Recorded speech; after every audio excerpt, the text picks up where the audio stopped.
Hey, what's up mga kaballers? Maligayang pagbabalik sa aking channel. Halina't pag-usapan natin ang balitang Golden State Warriors jackpot sa mabubuo na bagong Big 3. At ang balitang Lakers nakikipag-agawan sa Golden State Warriors ngayon. Tara na't pag-usapan natin yan dito sa Basketball Hotshot.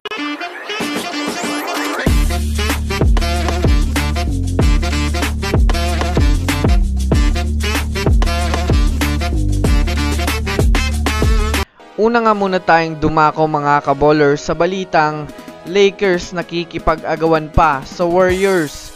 Sa kasalukuyan nga po mga kaballers, alam naman natin na mayroong interes ang Warriors sa batang superstar na si DeJounte Murray. Ngunit sa pinakabagong impormasyon nga po mga kaballers ay target na rin at desperadong makuha ng Lakers itong si DeJounte Murray. Gagamitin nga ng Lakers mga kaballers ang kanilang players na si D'Angelo Russell at Rui Hachimura upang makuha si Murray sa Atlanta Hawks. Kaya kung susumadayin nga natin mga kaballers dahil na rin sa dalawang kupunan na nga po ang naghahabol kay DeJounte Murray, ay masasabi nating sa Atlanta Hawks na nga talaga magdedepende kung ano ang magiging desisyon nito. Kung papayag nga ba ito sa offer ng Warriors o mas maganda ang offer ng Lakers.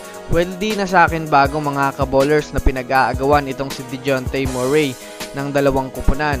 Dahil na rin sa maganda ang laruan nito, nag-average nga ito mga kaballers ng 21.3 points, 4.6 rebounds at mayroong 5 assists per game na masasabi nating malaki talaga ang naidadalang impact nito sa kupunan. Kaya ano sa tingin nyo mga kaballers, saan nga ba mas nababagay itong si DeJounte Murray, sa Warriors ba o sa Lakers? Samantala, dumako naman tayo mga kaballers sa balitang makaka-jackpot daw ang Warriors sa mabubuo na bagong Big 3. Alam kong alam nyo na rin mga kaballers na ilan sa mga role players ng Warriors ay inconsistent. Kumbaga may mga laro silang maganda at may laro rin silang hindi maganda. Dahil nga dito mga kaballers ay naaapektuhan dito ang kanilang rotation. Dahil na rin kapag hindi sila nakakapag-step up, nahihirapan talaga ang Splash Brothers na maipanalo ang laro.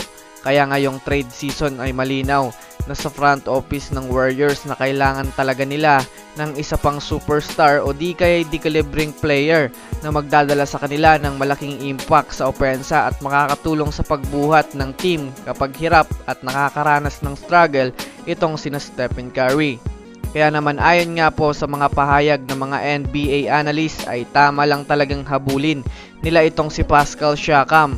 Makaka-jackpot nga daw sila kapag nakuha ito dahil alam naman natin kung ano ang maitutulong nito sa team, especially sa kanilang depensa. Kilala naman nga natin ito si Pascal Siakam na maaasahan talaga sa rebound, sa depensa at lalong-lalo na sa opensa. Meron nga ito mga kaballers mataas na porsyento sa 3-point shooting na ito talaga ang hinahanap ng Warriors sa isang player. So that's it for today's video mga kaballers. Yan lang ang ating pag-uusapan sa ngayon. Pindutin ang subscribe and hit nyo na rin ang notification bell para sa mga susunod na updates sa mundo ng basketball. Again, this is Basketball Hotshots. Thanks for watching.